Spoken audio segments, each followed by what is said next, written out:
Welcome to PamoJah Roots.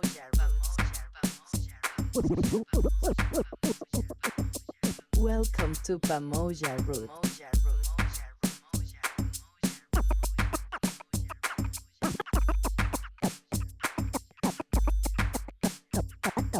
PamoJah Roots.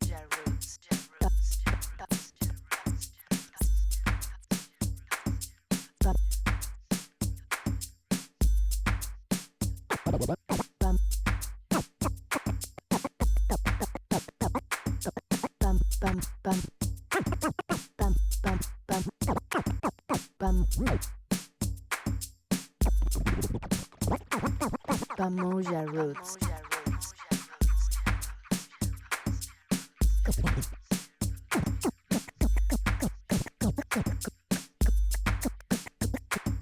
Conscious rhythm.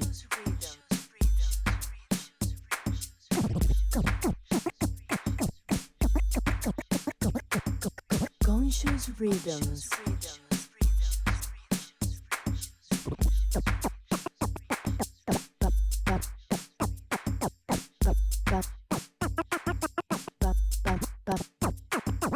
PamoJah Roots. PamoJah Roots.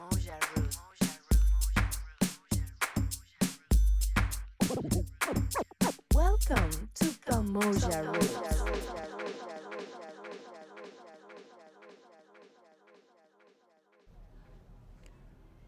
Greetings and salutations, Hong Kong and worldwide massive. Welcome to PamoJah Roots podcast, and we are coming to you live from Eton Hotel. And this is Eton Radio, where we have podcasts going on, and we do this to educate, elevate, and entertain the massive. And Eton is right in between Yau Ma Tei and Jordan on Nathan Road. And the address is 380 Nathan Road.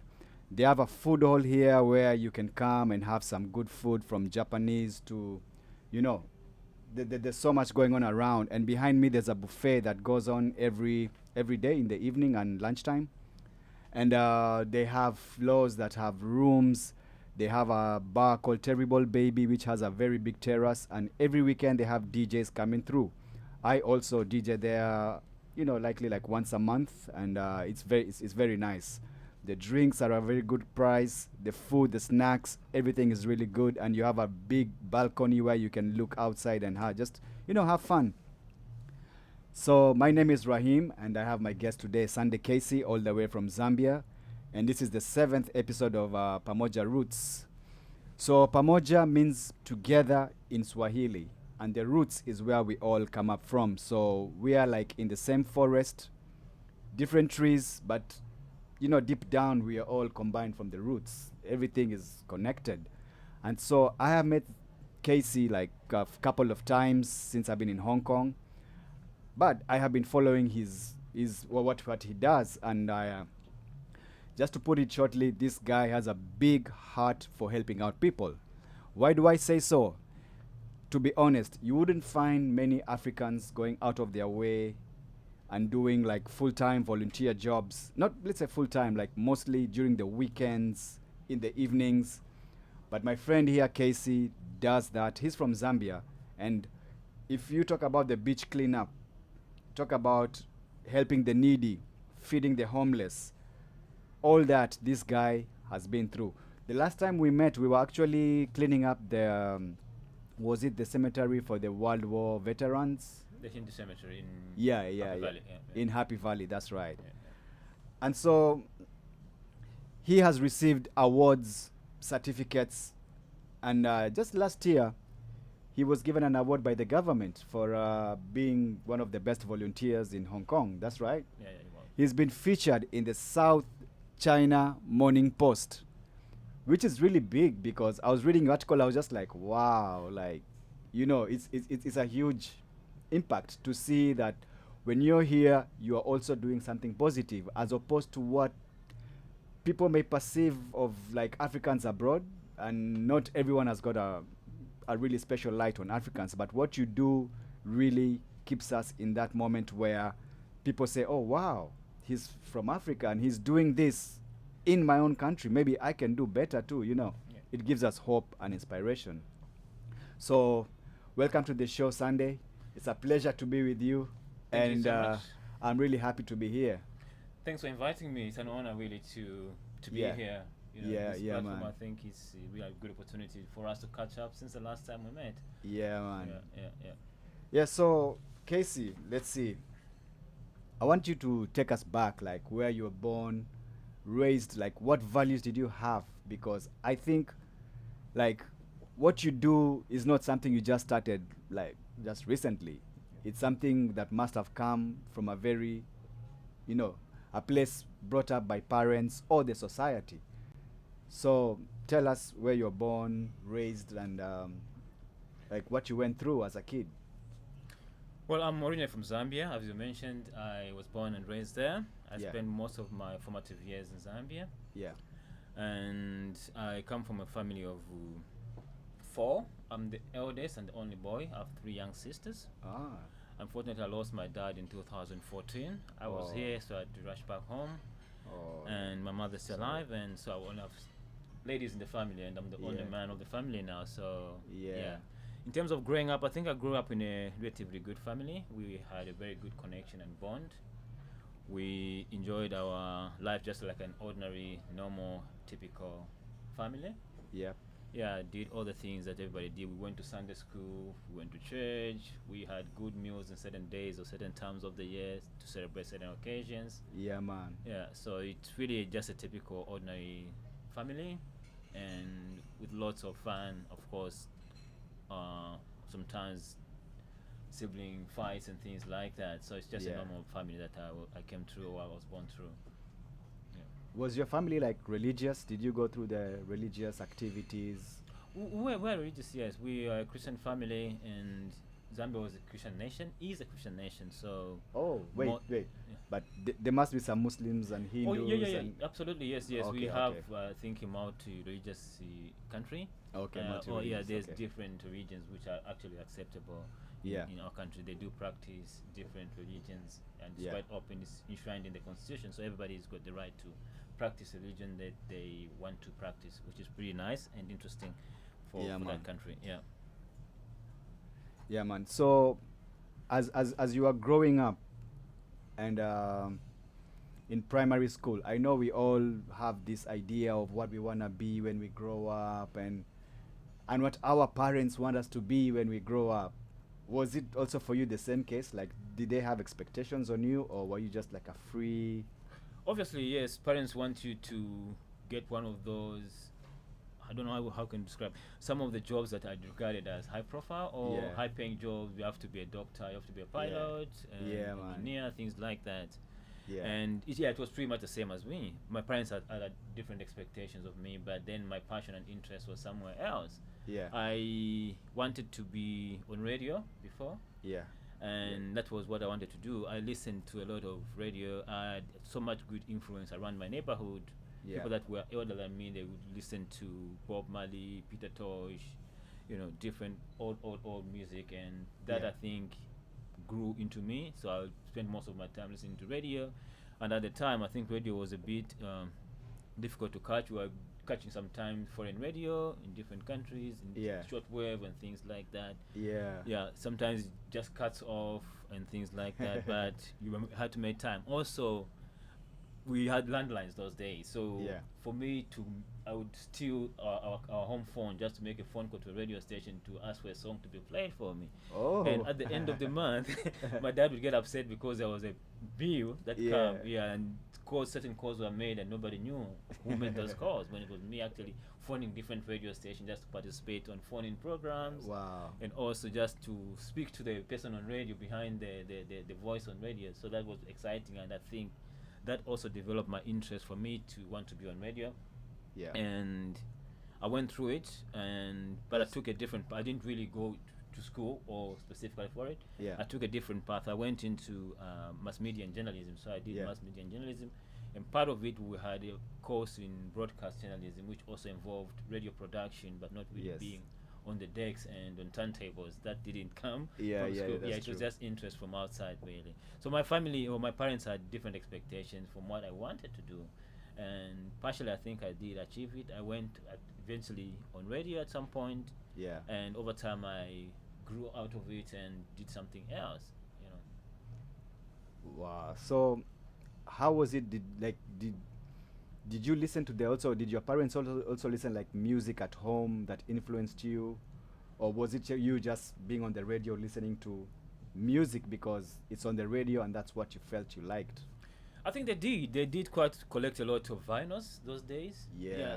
Yeah. There was quite a lot of vinyls home, and these turntables with the needle thing. Yeah. Yeah. Sometimes I would break the needle because I didn't put the, the record properly. Yeah, the record. Yeah, the record thing, it gets broken, and they come and get mad at me. Yeah. Yeah. So they collected a lot of typical local music, sometimes international music, which came through vinyl, and over time graduated into the CD era. Yeah. Yeah, we vinyl to tape into CD. I think around that time that's when I ventured into being USB. mature and USB. And But now- I don't think we had USB when I was at home. I think the last thing was the CDs. Then I moved out of my parents' house into Yeah. my own self. Yeah, when it was into CDs, venturing into USB. mini disc and USBs. Yeah. Mini disc. Wow. Yeah, there was. I remember them. The small ones. Yeah, yes, the small like CD in a box thing. Yeah. Yeah, I had one of those. I had a couple actually. Yeah. Wow. And then the CDs, the tapes, the vinyls. Yeah. I remember if you messed up the vinyl, that was it. Yeah. It has to be to scratch forever. And there was a point I think they did when I was working when I was trying to get into radio. There was I think radio station, the main national broadcaster. They had what they called reel to reel, like a big round tape and things like that. Yeah. But I didn't have experience with that. I really never did. I think it's through vinyl, tapes, TDK tapes, and into CDs, eventually a bit of mini disc and USBs, and now it's all streaming. So it's all going wireless and digital. Yeah, man. But vinyl is coming back. It has always stood. I think there are people that actually treasure vinyl because of the quality. The quality. Yeah, especially hardcore people like you that are on the twos and vinyls. I think they have stood the test of time, really. Yeah. Many DJs nowadays are getting back to vinyl. That feeling of playing something that is just moving. With the CD, just nothing is moving. Yeah. It actually shows a bit of creativity on you, and because you're able to listen to a song and you're able to read the music, the beat, and you're able to read the beat through the vinyl, then just let it play and preset things like that, which really does not show your creativity and your ear to the sound. True. And those days, like, the studios used to produce very good quality songs. Yes. It would take time. Like, for an album would take like a year. Yeah. Nowadays you can do an album in a week. Yeah. It's true, and it's out on Spotify, on all platforms, Apple Music, and that's it. And I think that's what makes the older generation sometimes feel bitter, maybe because they're like, man, we had to take a lot of time to learn this, to do this. Like, for me, even to DJ back in the 90s, I couldn't because I didn't have turntables, even though I got turntables, but you need someone to show you. Yes. There were no schools in the 90s, 80s. It was a passed down knowledge. And you cannot tell your parents you want to be a DJ, man. And like you mentioned, if you messed up with a vinyl, it's really a big problem those days. That's true. Yeah. So were you, like, what kind of music were you listening to as a kid? Like, what kind of tapes did you buy? It was all over, I think, all over the place. I listened to R&B, reggae, pop, I think the most major influence of teens of the 90s. I'm from the 90s base, and so most of the old school hip hop, R&B. There was not much Afro those days.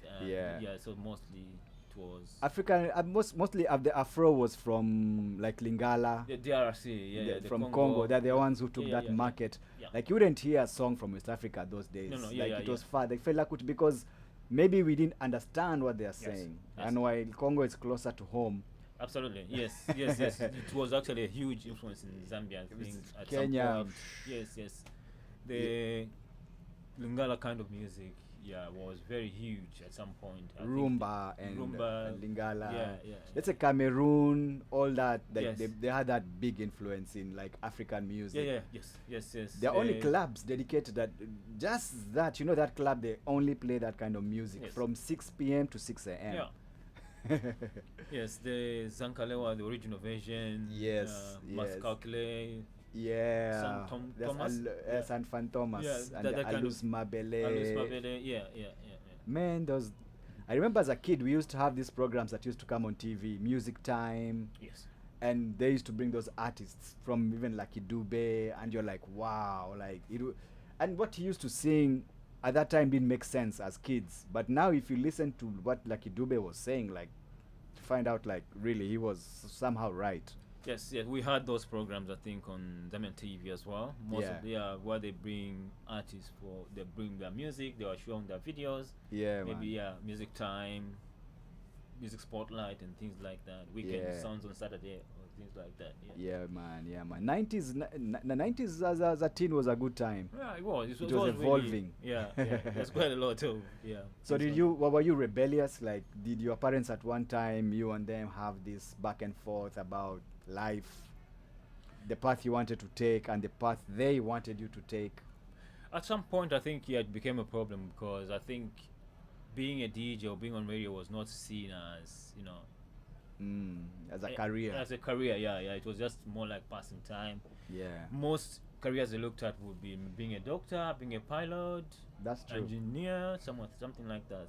So when I said this is what I wanted to do, I think they didn't appreciate it, but I think later on they did accept that this is what I wanted to do, and they just let me go with it. I went to university. I did my program in journalism and communication. Broadcasting was also involved at the time. So they later listened to some of my shows, or when I went on radio. I worked for two different radio stations, the first two private radio stations in the country that was competing with the national broadcaster at the time. Nice. So they went. I think at some point they did listen to me. They could record. My sister would record, and then they would share, and then they would listen to my radio shows. Nice. Yeah. They didn't call in. No, they never did call. They never did call. Well, we're But not spending that phone bill. No. but I think they understood where the view was coming from later on. Later on. But then my sisters, I think they had a problem, because when they went to school, university, in college, and those days there was no streaming, there was no cameras in studio, so people only associated your voice, and then they made a visual image of who a DJ looks like. So they saw who's DJ Ray. They have never seen DJ Ray, but they listen to know. him. They just hear him. That's so true. My sisters would get this. So you sit with him. Is he what kind of human he is? They Is he a human being? Does he eat the same food that you eat? I said So when they go to school, they are friends that would listen in college, in university hostels, dorms, and things like that. Nice. So they'd ask these questions. How does he look like? He speaks like you. Does he eat the same food you eat? A celebrity. Yes, it's a mini celebrity at the time. But then over time, we have cameras in the studios. In the studios, So those days, I was nothing like that. When I was working for radio, I think 2000, Zambia was not developed in terms of the media communication. Landscape. So there was really nothing, like mostly video equipment or filming in radio. So could only hear you and Just make your somebody voice. make a picture out of the voice that they hear. So when we went out, like for road shows or going to a club, we got a bit of VIP treatment, and also people wanted to see you, and then they have this, oh, I thought you were old, I thought you were young, I thought you were Mzungu, things like that, different things. People tell you they have their own image of you, and then they come and tell you, oh, I met you for the first time, I thought you were tall, I thought you were fat, I thought you were they have their own image, expectations. Absolutely. Like they think you're supposed to be perfect. Yes. Absolutely. Oh man. So you worked for 2 radio stations. I did work. So after I graduated, I worked for a newspaper first. I went writing. Writing news. Wow. Then nice. After that, I went to a radio station through the newsroom, not really to be on radio. I went to the news department. I was in charge of writing news and producing news, sometimes reading news as a news person. On radio. On radio station. Okay, Yeah, okay. one of the two private radio station Yeah. in the country at the time. I was only the national broadcaster owned by the government, and then there was one that came, and then the second one. That's when Yeah. I went through that one, and through the news department. Yeah. So what happened was, I think going to cover an event at the court. There was our former president was appearing in court, and I used to cover court for our radio station. Yeah. So I went to court and to do a news report then. So when I came back for our afternoon news, our studio was set up in almost similar like this. So we had the main on-air booth this side, Yeah. the glass. Then this was like a small booth for production manager, the one that made jingles and adverts and things. Yeah. Then this side was a recording studio. Yeah. Yeah, so I received a call from a friend who wanted to know about what was going on with our former president who had appeared in court. So I went into the recording booth, which was Yeah. a bit quiet for me because I wanted a bit of silence. So when you go there, it was a bit quiet and soundproof. So I stood Yeah. there, I had a conversation with him. Then after I finished, I could hear the song that was playing on the other side. Yeah. Which was on air at the time because the on-air booth was this side, the production team was here, then Yeah. the booth where I was standing was. So what I did was after I received the call, I went there, I spoke to a friend. What I didn't know is that the production guy who was also in charge of head of DJs at the time, Yeah. he had put the microphone, record. yeah, record, so he could hear what I was saying. And I don't know, out of instinct, started talking back on the song that was playing on air, so he could hear me speak, and it matched, gelled very well. Yeah. And he said, "What?" I didn't expect that. I was just talking to myself, Yeah. talking through the song that was playing on air at this time. Yeah, yeah. But nobody could listen. I didn't know he was listening. So he was listening because he was in charge of the DJ department and also production. Yeah. So he said, "Why don't I get?" And at the time, Yeah. the person that was doing his graveyard show, I think that the midnight to 3 a.m. somewhere there, he was about to leave there to go back to school to university in Namibia. So when he heard me, he says, "Why don't you Try it out. try out at a full-time level?" I said, "I don't know, maybe I could." Mm. He said, "No, let's do it. He pushed me. Then I forgot about it a little bit. Then I went back also into the field. We used to go in the field to collect news for the day. Yeah. When I came back, he had all sets of jingles all made in my name, bringing all these people and say, "You are listening to Sunday on radio shows, blah, blah, blah, blah, blah. This is late night show." Nice jingles. I still have them somewhere. Yeah. So he says, "You're going to start from the night after, I think 3 days after he heard me. I'll give you the graveyard shift and you should start now." I said, "Okay, fine." Yeah, so I did the thing for about 1 year as graveyard shift, but then I was standing sometimes because most of my focus was in the news department. But Yeah, then okay. they made even terms. They speak to the station manager and they say, "Let's just put him on payroll." So he has to get double salary, both in the news department as a different Nice. person and also in I decided as a different person. yeah, and you're on radio as a different person. That's where the name Sanday KC came from, really. Yeah. The name Sanday KC on Choice FM. Yeah. So it was really a big station, and at some point we were coordinating under an umbrella called Trans-Africa Radio.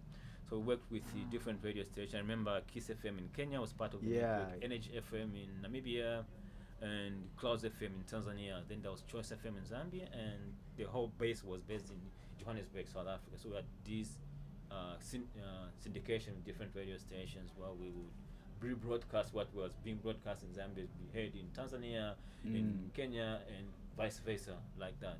Yeah. Sharing programs. Hearing programs, yes, for rebroadcast, and sometimes speaking to fellow DJs. There was a lady called Sheila Kelele on Kiss FM. At the time, I was on Choice FM myself. And yeah, so after some time, I think about a year, I decided to leave because I was going to the Netherlands to do training in radio and TV. So I left radio, I left everything. No, actually before I left the station Choice FM. Yeah. And before that, it was also going into liquidation. It was closing down. So I went now to the competitor, which was the first private radio station in Zambia. Yeah, the biggest one and the first. So I moved there. I worked there for about a month, and again, almost a similar thing happened.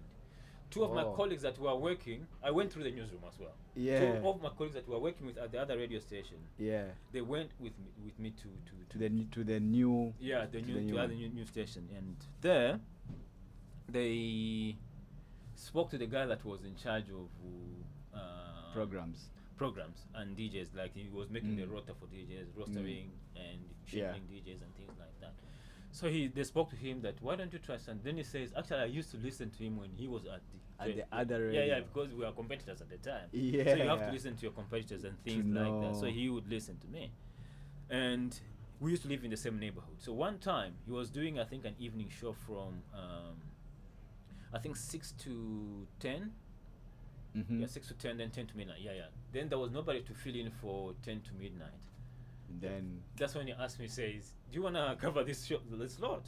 So, okay, it was just once on a Thursday. But later on, when I did one show, he says, I'll give you this show. You do it every single Thursday. After some time, I think about 6 months or so, he was going to give me a second show on a Sunday. Mm. Then I said, I need to leave. I need to go to the Netherlands for school. That's Okay. how I left. I was in the Netherlands for about a year. Okay. Then I came back home, and they gave me back my job. Oh, Yeah. that was good. Yeah. They gave me back my job, and I went both on radio and in the news team. So I was one of the few people that would double up roles. In the afternoon, daylight, I was doing something else. At night, I was doing something else. So I had only evening shows because I needed time to be in the newsroom the following day. Nice. And that's how I moved in, and yeah, I did it for I think 2 more years, and I decided to join the NGO. I joined an NGO. It was a Dutch NGO, so working on their website as a web manager, covering 2 countries, Zambia and Zimbabwe. That's how I left radio. I left writing, and I went into web management, helping them build content and discovering talent in 2 different countries. Yeah. So around that time also, of some time, I also got a part-time role as a reporter for the Voice of America. So I was getting calls from the US, Washington, and DC, Yeah. talking about what was happening, especially around politics in the country, and covering for them. Yeah. In between time, I eventually decided I was gonna go abroad to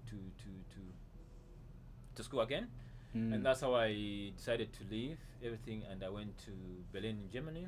Oh. Yes, I went to Germany. Yeah, I've seen Yeah. seen some of your photos there. Yeah. So I spent some time in Berlin, Germany. Then, while I was in Germany, an interest to come. I met a lot of people from Asia, from mostly, not really specifically Hong Kong or China, but they were mostly Indonesia, Philippines, and Vietnam, India.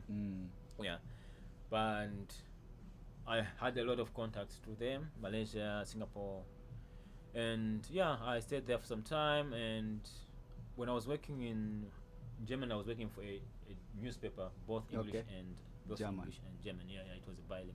So it helped me travel around Germany quite a lot. And at the newspaper, there was a guy that was actually from here, from Hong Kong. So he told me about a program that was being offered at the University of Hong Kong. So that's how I decided to say, why don't you pursue? He actually persuaded me. Why don't you consider going to University of Hong Kong? My idea was to go to China or Singapore. Yeah. But then he showed me the program. I looked at it, and there was 2 elements that I liked. One was about economics and business. Something was about science and environment. That's when I decided to say, okay, let me give it a shot. So I did.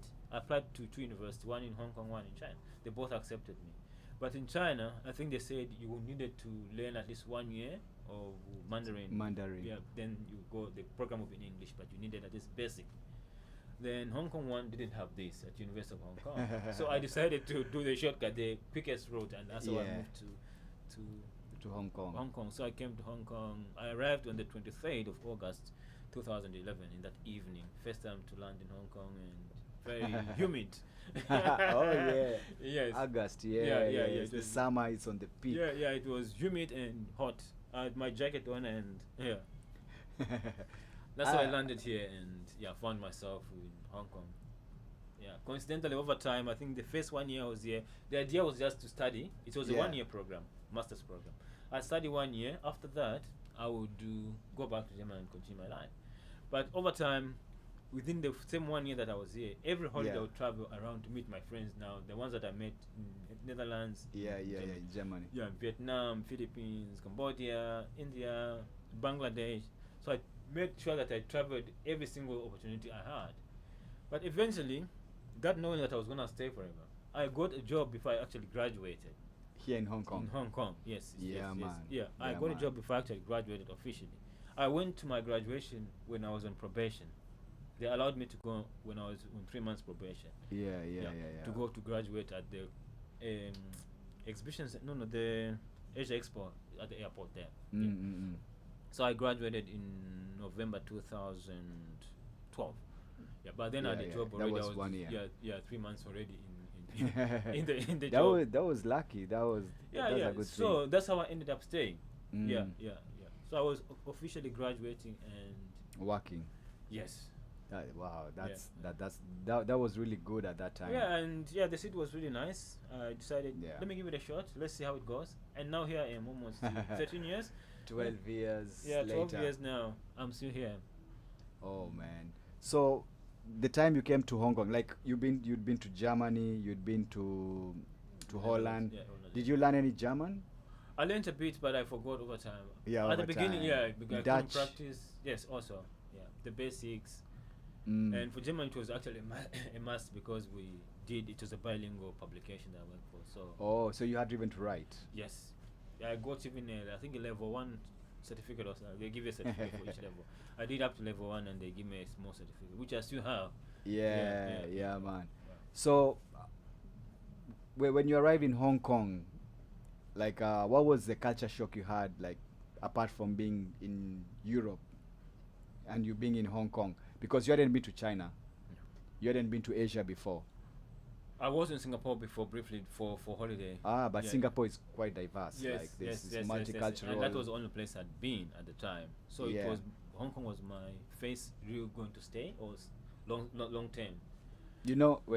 Like our idea from Africa is different of the Chinese people. When we're in Africa growing up watching movies, Yes. watching Chinese movies, so we don't know what exactly to expect when you arrive in, because Hong Kong actually had many movies back Yes, in the yes. 80s, all these movies. So we used to watch Hong Kong and you see the light and So So the neon lights, yes. and you're like, wow, man, you don't know what to expect when you go there. People fighting all the time. Yes. So what was your expectation like? And then what did you find? And you find, oh, wow, like you cannot find this back home. Like culture shock. I think the first thing was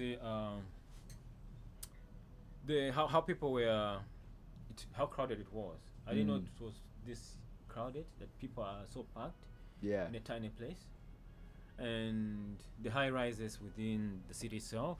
Yeah. Yeah, it was a bit of a shock to me. The buildings, the height.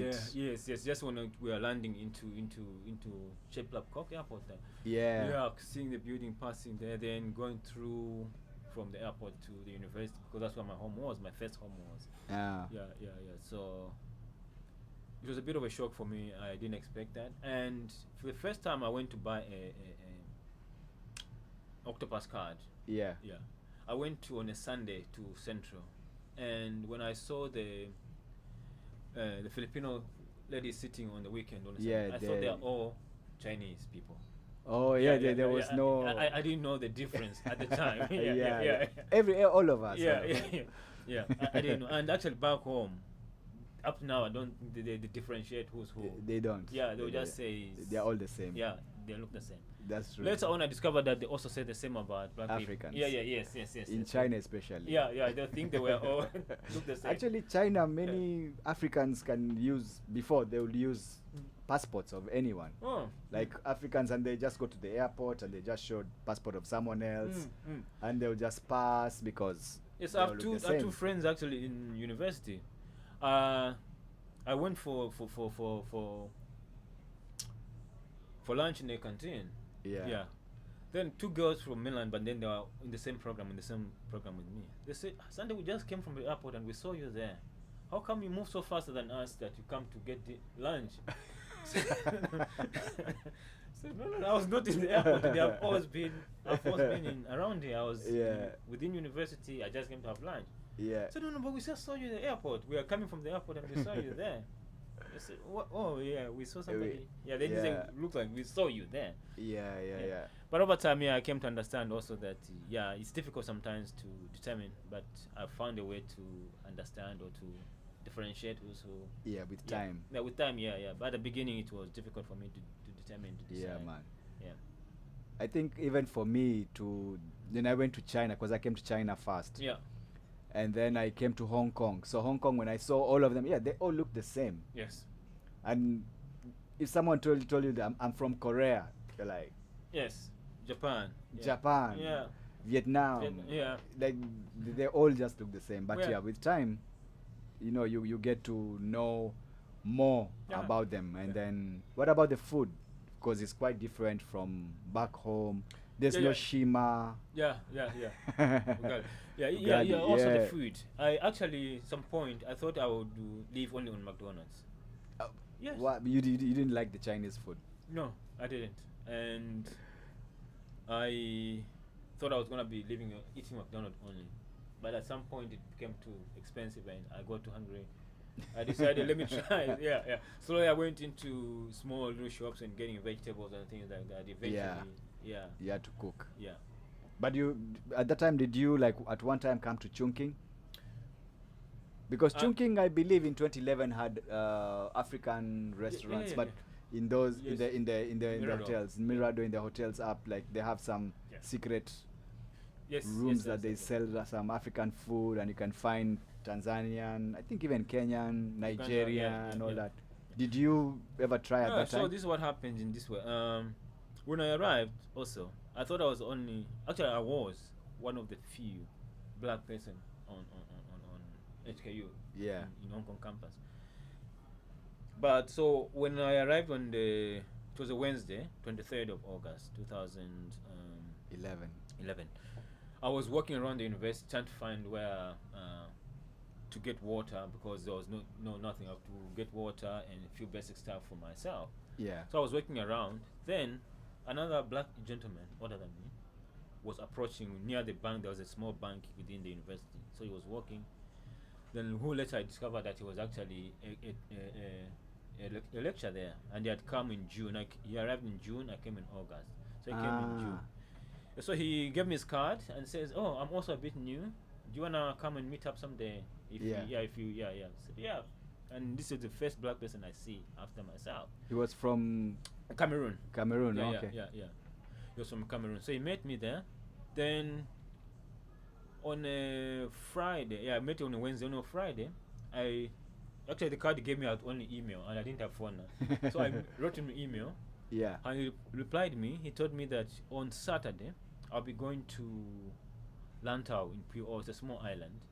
So there'll be young Africans playing drums there. And guess who was there? Kaze. Yes. And the whole group. Yes, Kaze, Bruno, the odd group of Kaze and team. Yeah. So they come from the same country. So he had met them before. Maybe by the time he came. So when I met him, he invited me to go to PO for night of food and drums on the beach. That was in 2011. Was it New Year's? No, it was just an ordinary evening. But they invited him, and then he invited us. That's where he invited me along, and I went. So he's the one that told me about the Junkings, the African food and things like that, because they had been there 2 months. You came in June, I arrived in August. So he had been 2 months. He knew a bit how to get around, told me about the octopus, why you needed it. So he took me to Kaze's place, and Kaze's wife, very kind lady, she invited us to stay overnight. So we had drinks and food on the PO beach, and they prepared a space for us to sleep. So we spent the night there on Saturday. We came back on Sunday evening the following day. So we stayed there pretty much the whole day in PO. That's how I knew the Kaze family. There was only two young boys then. At that time. But now they have a daughter, and so they've been friends ever since. One of his close friends, he moved out, but they were close at the time. Bruno. Yeah, I remember Bruno. Bruno. And so after I graduated, I lived close to them for some time. Oh, so you stayed at the island? In Lantau Island? Yes.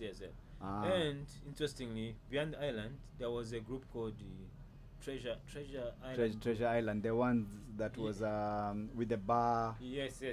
I DJ'd there a couple of times Yes. at the front beach. They had a good friend of mine, unfortunately passed away, I think 4 months ago. Kennedy Bitonga from Kenya. Yeah. Really? Yes, Kennedy was my neighbor. So A good friend of mine. I didn't know he. yeah, he passed. He passed Oh. about 2-3 months ago. Oh, I haven't followed up with him. I had a talk with him like at the beginning of the year. Yeah. He passed 2 months ago. Okay, Yeah, so I I'll look met it up. Kennedy R.I.P. and yeah. So sometimes we'd go on the beach at night. Yeah. Yeah, we used to live on the same island. So go on the beach and buy drinks and sit there overnight, light a small fire. Just sit on the Yeah. beach, got nothing to do. Maybe 1 a.m. we go back home. We live just neighbors like this. We're in front of us, we're behind. So you knew Andy, Yeah. Andy Ravin, Yes, the the whole whole group. group Yeah, there, that because they whole- used to do the team building and stuff like that Yes. on the water. Yes. So Kennedy was a good friend of mine too when he was here. He Yeah. came to the reggae parties. Man, Yes. R.I.P. I had no idea. You Yeah, know, he- life he- is he- moving so fast. Yeah. You don't know what's really going on out there nowadays. Yes, we used to come for, I think, some of your events in Yeah, Triple X. Triple X. Yeah. The ones, one of the Pier 7 or Pier 8. Yeah, the rooftop. The rooftop. PL Star Ferry. Yes. At the rooftop. That was True School. Yeah. Yes. Yeah, I man. attended several of those. Yeah. Yeah. So yeah. Wow, man. Yeah. And through Kennedy, I met Yeah. another Kenyan called Isaac Onyugi. Isaac used to live in Tumchung, married to a French lady, and he brought me to one of your events. Is Yeah, in, Isaac, I know him. Side one. That was the last event. I think on an underground. Basement. Yeah, club. Triple X. Yeah. In the side one area Yes. there. Yeah. So the professor from Cameroon is the one that took me to Chongqing. That's how when I came to know a bit. And we stayed at one point watching the first fireworks, I think. We sat from 2 p.m. near the cultural center there just to watch the fireworks. I don't know. Waiting. Yes, From 2 p.m. Yes, but we had drinks. At 9 o'clock is when they were doing. Yeah. We came at 2 and we stayed until night. That time it was my first fireworks, just I don't know what it was, event. But yeah, we stayed there. Must have been just the National Day or Yes, yeah. just the October thing. Yeah. October 1. Yeah, I think. So did you at that time meet like Frank, the Zambian guitarist? I met Frank later on. I met him through another guy from Malawi. He also passed. What's his name? Noel Chisi. He was from Malawi. Yeah, Noel. I remember him very well. Yes, yeah, we Noel, used to hang out with them Yes. at a TST at the 7-Eleven. Yes, Noel yes. was a good guy. Used to come here for business all the time. Yes. He's the one that Cars. introduced me To Frank. Frank. Also, yeah. Frank passed away. Frank passed away. Yeah, R.I.P. 2 months ago. Yeah. Yeah. So, okay. Wow. So, really, you've been around. Yeah, I've known a lot of guys and I've been around, and yeah, it's been really an interesting journey. Did you find it interesting, like Chungking, when you came, and were you shocked, like to see, like people walking freely, Africans going in and out, and I didn't know that there were actually many Africans. Yeah. Until I went there, that's when I saw that there's actually many Africans around Hong Kong. oh Yeah. man, Also, when we went to visit, because George, the professor from university, was wanting to buy car parts, so we went to Kamting. Yes. And Noel was good in that area. Yes. So I got to see even more Africans there. Hey, they're Yeah. Kamting there. Yes, yeah. Every corner, every. Yeah. They're You- doing this, transporting car parts and things like that. Yeah, and even have hotels or African hotels there all over there. Yeah. And Kamting is really big. Yeah, it is. You can finish it in one day. Yeah. If you're going to look at car parts, it's you need an expert who knows the exact thing that you need. Yeah. And of course it's not for free. So so man, I see, man, your life in Hong Kong was really adventurous in the beginning because all the culture shock, and then you're going to see these people every day. Yeah. Some speak English, some don't. You go to the shops, like something that really like it stood out to me as a culture shock, or maybe not, was that if you want to buy something in a shop in Hong Kong and you are like 1 minute late when they are closing down and they're like, and they're like, hey, I just want to buy this. I have the exact cash money. Please sell it to me. Please, it's just there. I can see it. They'll say, no. We have closed. Come back tomorrow. Whatever you do, they Nothing. never take your money. Yeah. As opposed to Kenya, they can close everything and you come, I wanted to buy. Okay. Open. They will open everything. Wow. Even if it's 8 p.m., they will open for that one customer because they need to sell it. Yes. So that's really stood out because you need to be everywhere on time. Also timing. Yes. Something says they're going to start at 2. Like if a party here starts at 10, it starts at 10. Back home, the party starts at 10. People arrive at 1. The DJ comes at 11:30. People are still waiting. So for me, it gave me that sense of being really on time. I even started putting alarm on my clock because everything has to be, Yes. it's time based. Yeah. Like they tell you, someone can tell you, don't waste my time. You want to waste your time, waste yours. What's yours? Yeah. But don't waste mine. Yeah, If we are that's meeting right. at 2, let's meet at 2. Yes. And you can't complain in Hong Kong because the transport system is Very efficient. very efficient. So it's not like back home. I'm stuck in the jam. The jam is like 2 hours. I don't know where. If you need to go somewhere, you have to plan. So that's one thing I liked about Hong Kong is the transport is really, like, you can't lie to someone that, I was late, whatever. Yeah. Everything is on Right time. on time. Yeah. Yeah. So, man, how did these opportunities for volunteering come about? Like, how did it start? Because I remember we just talked even before, and you said about Crossroads, and I told you I was there for almost a year and a half. And you also volunteered there. Yeah. But how did you feel like, I want to do this? Did you find there was a void, or did you just feel like, I just want to get myself out there? So basically, I have always been volunteering, even from back home. Oh, Yeah, okay. So when I- you're working for the radio. Yes, but I was doing a bit of charity work, mostly working with the youth associations, youth organizations, talking about the dangers of HIV and AIDS, Yeah. poverty alleviation, but mostly focusing with adolescents and youths. Yeah. Also working with the Planned Parenthood Association. Yeah, also talking about teenage pregnancies, Yeah. alcohol abuse, drug abuse, and street issues of street kids, which is a bit huge. Then Yeah, homelessness, yeah. there are street kids begging on That's the streets true. and things like. So working with NGOs that work towards helping them. So I've always been volunteering. So when I came to Hong Kong, it stopped a little bit. In Germany, I didn't do much, and when I moved to Hong Kong, I did a bit of volunteering in university, but mostly supporting different programs that were established or made by the university. Yeah, full time more. Wait. So at university, what exactly were you studying? Was it the economics?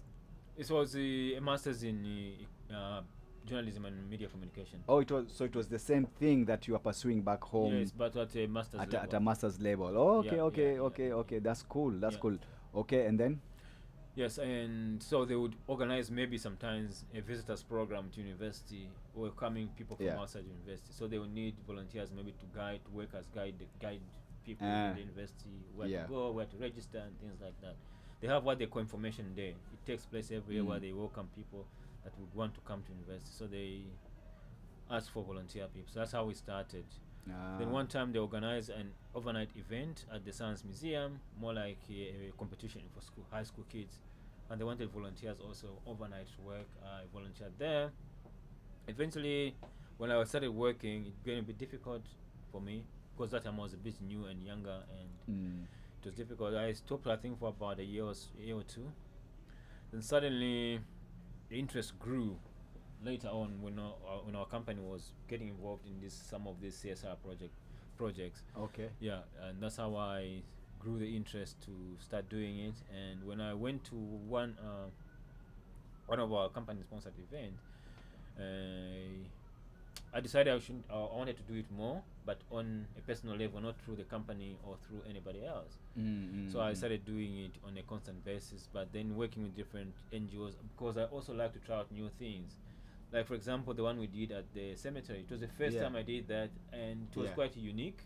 Yeah. That you go and restore the cemetery, you go and clean it up. And I've never done that, so Yeah. I always want to try new things. I've never been to certain locations, so when these volunteer opportunities come, they say it will take place in Siu Hong or in So I want to go there also. So I Yeah. take the opportunity to want to go there. Then I volunteer with them, or want to go to a small island and do a hiking trail cleanup. I go there or things like that. So throughout that, I decided to do it more on a long-term basis. That's how it grew, and it has given me an opportunity to understand some of the issues that Hong Kong people or we or everybody that issues that affects the society Yeah. in Hong Kong. So knowing the issues that minorities we do face, Yeah. things that newcomers to Hong Kong face, and helping to guide them, how to get themselves to their feet when they arrive in Hong Kong. They've nowhere to go, no,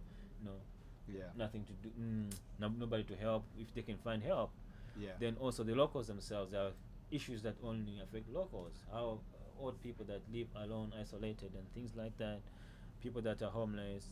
Yeah. So throughout that, it has grown now part of me. I manage my time quite well, like you say. I make Yeah. sure that I do. I've got a day job. I work 9 to 6, Monday to Friday. So every afternoon I'm at work. Evening I'm doing volunteering. Weekends I'm doing volunteering. That's Every how- day. Pretty much every day. So tonight, later on, when we are done, I'll be Yeah. leading a group of volunteers to provide basic necessities to homeless people around the certain area in Hong Kong Island. Tomorrow, the same. Wednesday, Thursday, Friday, same. Weekend might be maybe one of the beach cleanups. Yeah, I'm not sure, but yeah, it might be. Yeah, something like that. Yeah. Yeah, so where do you get time to for yourself? I do have my time. I think I always plan for myself. Have my own me time. A lot of it. Sometimes I just stay this weekend. Like last weekend, I think most of it. Last weekend, yeah, was pretty much to myself. Yeah, I didn't do much. Sometimes I decide tonight I'm not gonna do anything, or this whole week I'm not gonna do anything. The whole of June, I traveled and I took time off volunteering and work. Yeah. So do you roughly know how many organizations you volunteer for at the moment? Because I know you do the beach cleanup, plastic free. I've forgotten the number. I can't give him. I think all I know is I work through a volunteer matching platform called Hands On. So Hands On, they organize. They organize about 200 different programs in a month. Yes, out of those 200 programs, I can say I think I've done maybe 180. And if we say different NGOs, maybe out of those 200, I've done maybe 180 of those NGOs, just working with them either for the first time or repeat on a repeat basis. Crossroads, we do it on a repeat. They have what they call a Christmas. I've done different programs, helping them to pack food, consignments to different donor countries. To countries where they are delivering donations. I've yeah. done that. Also receiving, helping to receive, and writing in the book how much things we receive. Also, they have what they call, I think, Christmas. I've forgotten. Christmas is an annual event where they have people come to visit at Christmas time. Yeah. Yeah. So, yes, maybe half of them, both international and local NGOs. Some of them is totally local NGOs. Yeah. Others is the international. They have branches here and branches in WWF, for example. Yeah. Red Cross. You work with Red Cross Hong Kong, Habitat for Humanity, things like that. So Hands On is an organization where you register with them. Yeah, so it's basically a platform that It's an app. Is it an app? they have an app version. It's, Okay. it's a web based. Mostly they have almost all different volunteer activities. They put them together, and then they will tell you if this one is open to Cantonese speakers only. This one is they match you with, or you decide. Yes. It's up to you to decide which one you want. You just Okay. register. I want to go to beach cleanup here in this location because that's when I'm only available. Or I want to go to this activity because it matches my interest. Because certain things you don't want to do it because you want to do it. You do it because you love animals. You want to go to the animal shelter and work with the SPCA. Or you love, the beaches and you join one of these beach cleanup because, or you like hiking. Why don't you go for a hiking trail and clean up the hike trail? Things like that. So they have all of these, and you sign up different times, different locations, different area of focus. So you choose what you want, and when you want it. So you When you do, you sign up there, they match you. There are several others I think that also do exactly the same. Others they match professionals. If you're a doctor, Yeah. for example, or you are a lawyer, you can volunteer your expertise as a lawyer. You are a DJ, for Ah, example, a yeah. professional DJ. You can say, I'll dedicate 1 hour free to people who wants to learn. So Mm. you use your expertise, and Yeah. it's another platform also. It matches professionals with expertise. Say you're a doctor, I want to volunteer part of my consultation as a doctor or Yeah. as a lawyer or as a DJ, professional Yeah. DJ. I want to do 1 hour to train somebody or anybody who's willing. At this time, I can only offer from 6 to 9 on Thursday if Yeah. there's somebody who wants. So they will match you The to anybody. people Yeah, who- the people who's interested too, and then you Yeah. volunteer your skills, your That's expertise. true. Yeah. I did that with DJ Obiamix, big up. We did that. We were teaching the homeless how to DJ at Impact Hong Kong on Mondays from 4 to 6:30. Really? So Really? at this time, we'll still be teaching. Yes, I know. They had that program, but Yeah. I'd not visited. But I know they used to do. Sometimes we see the photos posted on their socials. Yeah, with Yeah, the yeah, DJs, with yeah. the people, friends experiencing homelessness, going to learn a bit about DJing and things Yeah, like that. Yeah, dancing and music, DJing yeah, yeah, and yeah. music, counting and everything. Yeah, yeah, Yeah. We did that for some time. Mm. Yeah, that's cool.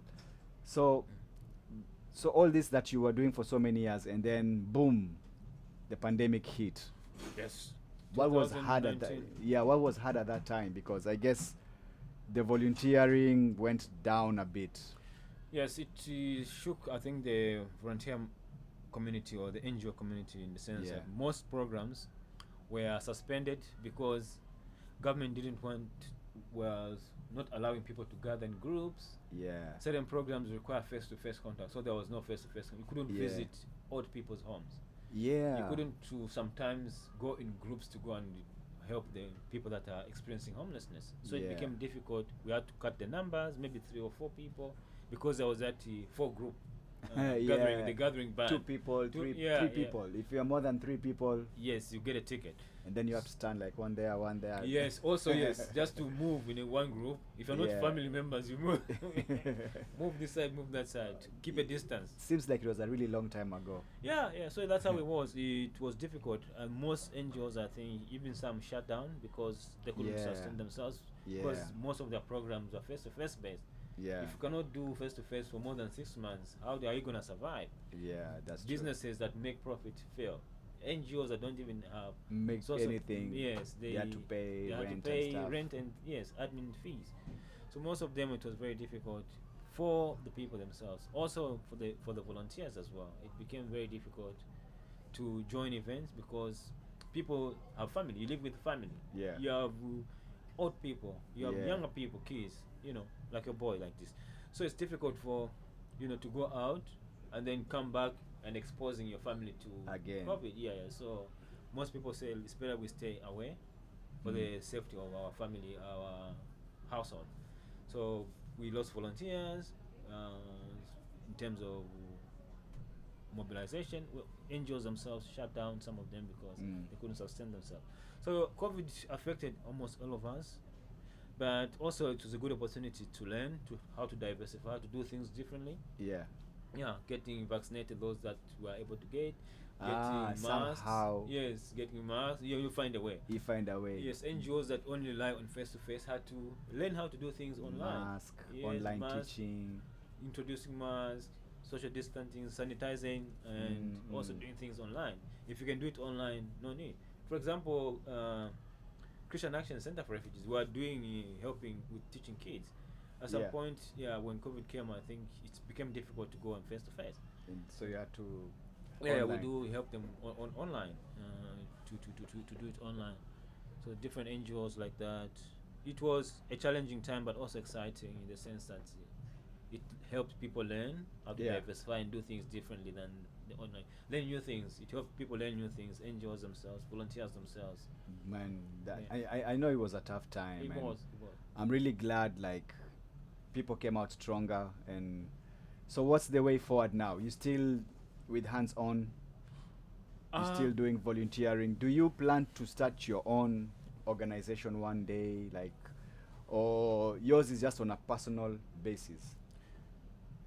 Well, I'll always be indebted to platforms such as Hands On because they have given me an opportunity to volunteer with more different NGOs and charities across Hong Kong. Yeah. So I'll always be there and work through them because they, Yeah.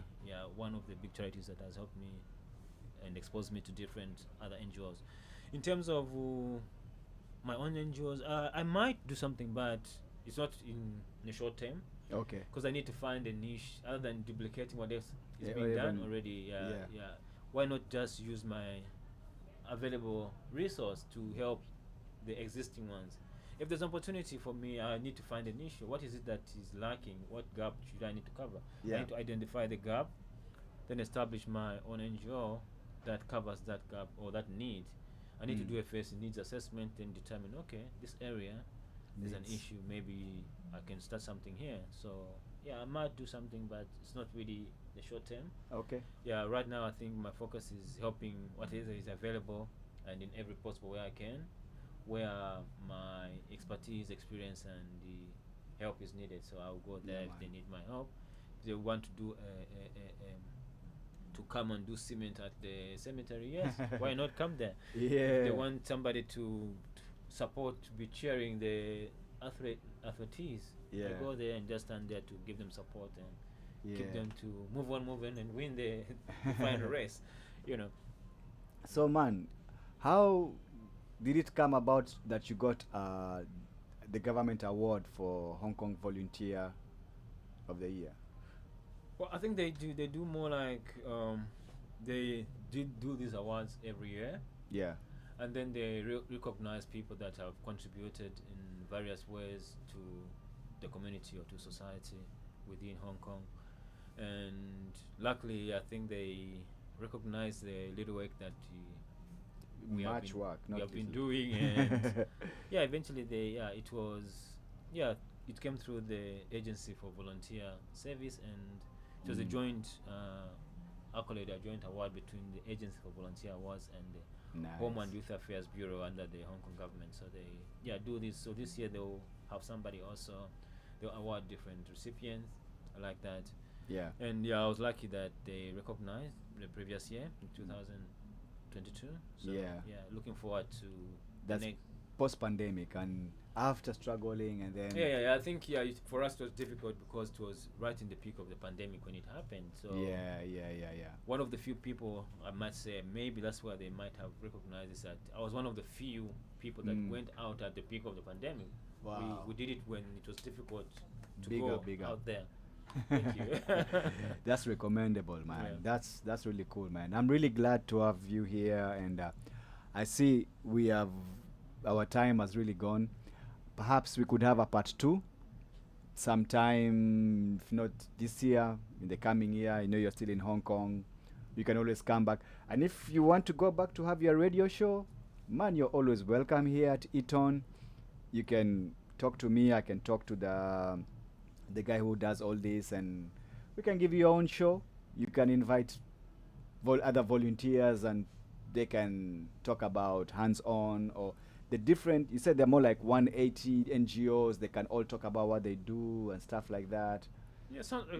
Thank you so much, actually, first of all, for hosting me, and also Yeah, man. Yeah. big up anytime, bro. to you for establishing this Yeah. podcast. I think it's long overdue. You should have done it a long time ago. But Yeah. eventually, Yeah, everything- Everything takes its own time. You So, what advice can you give to young volunteers who are out there? And like today, I've learned so much about what's going on in volunteer world in Hong Kong, and I've also volunteered in several things and places. And so, what advice can you give? Like maybe one would be to join Hands On.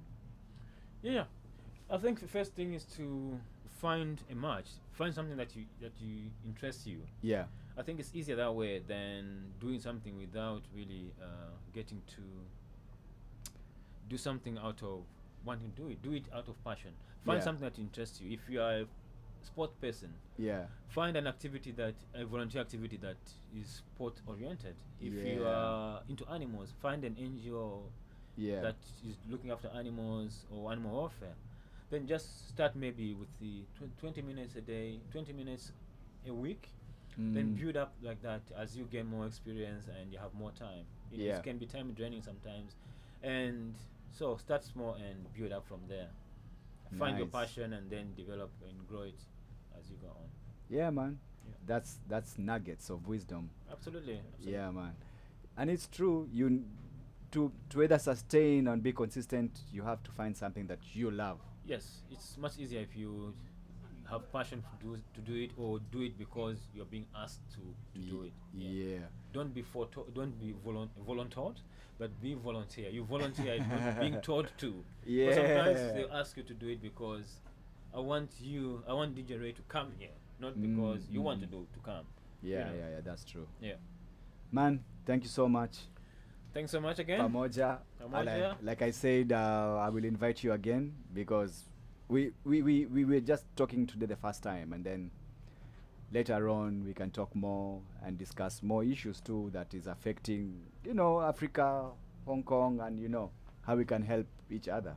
Absolutely. Let's catch up soon. Yeah, And Yeah, man. All the best for the future podcast as well. Thank you, man. Thank you.